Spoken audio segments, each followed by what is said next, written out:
Week 2, Sunday.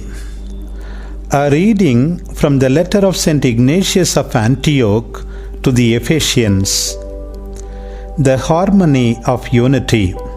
Now, since Jesus Christ has given such glory to you, it is only right that you should give glory to Him. And this, if sanctification is to be yours in full measure, means uniting in a common act of submission and acknowledging the authority of your bishop and clergy. Not that this is an order I am issuing, as though I were someone of importance. It is true that I am a prisoner for the name's sake, but I am by no means perfect in Jesus Christ as yet. I am only a beginner in discipleship, and I am speaking to you as fellow scholars with myself.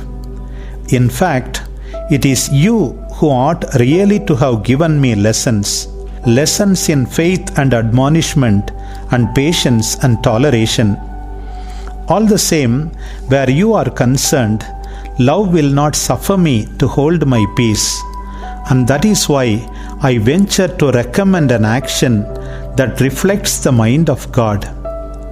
For we can have no life apart from Jesus Christ, and as He represents the mind of the Father, so our bishops, even those who are stationed in the remotest parts of the world, represent the mind of Jesus Christ.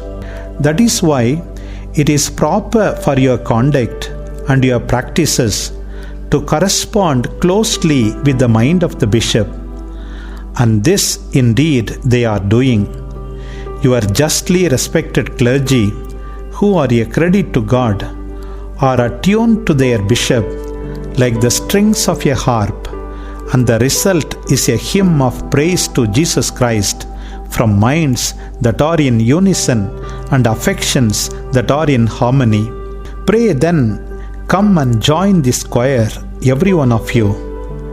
Let there be a whole symphony of minds in concert.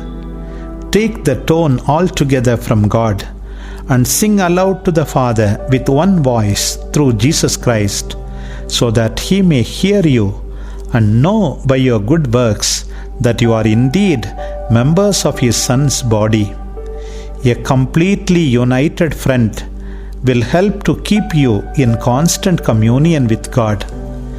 If I myself reached such intimacy with your bishop in a brief space of time, an intimacy that was less of this world than of the Spirit, how much more fortunate must I count you, who are as inseparably one with Him as the Church is with Jesus Christ, and Jesus Christ with the Father, so constituting one single harmonious unity throughout.